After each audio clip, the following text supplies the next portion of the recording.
There is a lot of versions of paneer butter masala available. This is my favorite way of making paneer butter masala using my favorite ingredients. Now that we know our ingredients, let's start making our recipe. So I'm going to add a little bit of butter to my pan. I'm going to shallow fry my paneer. So paneer, I have already cut them into cubes. We are not going to fry the paneer very hard. We're just going to make them turn slightly brown in color. Um, so when one side is fried to this perfect light golden brown color, flip them and cook the other side as well. Paneer are very soft ingredients, so they'll just cook in about 2 minutes per side. So when they're nice golden brown, I'm just going to transfer them to a plate, keep them aside for later use. Now we are going to build the gravy. So the first thing is the fat. Again, I am going to add another dollop of butter here. My pan is really hot, so the butter is brown, so make sure you don't get to that point. Now I'm going to add in my onion.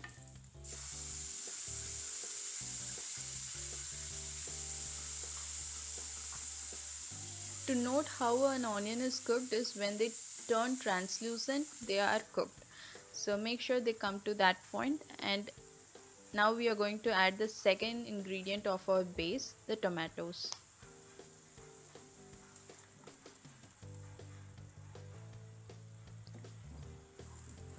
Mix both of them together, and remember our onion is to tomato ratio is 1:3, so it's going to be a tomato rich gravy. Bring it to a boil and cook for another 5 to 8 minutes until it changes color to this. Now you can see the tomato is perfectly cooked and it's time to add in the spices. So we have chosen 6 spices for our gravy, and they are the ginger garlic paste, the cumin seeds powder, the coriander powder, the garam masala, red chili powder, and dried fenugreek leaves. So I'm just gonna add all of these into my gravy, and I'm gonna stir them until they blend together with the gravy.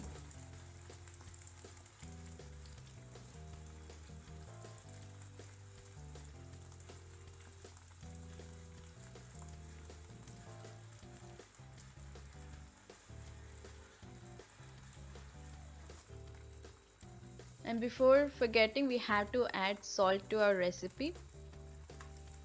And the final finishing ingredient, here I am going to add about a quarter a cup of fresh cream.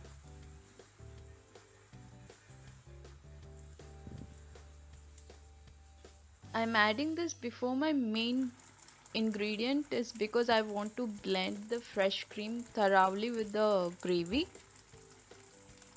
Keep stirring until you find no traces of fresh cream anywhere. Simmer for about 2 more minutes so that it blends very well with the gravy. And now we add the final ingredient or hero ingredient, the fried paneer. So let it again simmer for another 5 minutes so that the paneer soaks in the gravy. And our gravy is ready. Transfer them to a nice serving bowl. As a final garnish, I'm going to use about a spoon of fresh cream and some sprigs of fenugreek leaves. That's it. Serve it with your rotis, chapatis, and kulchas, and it will taste great.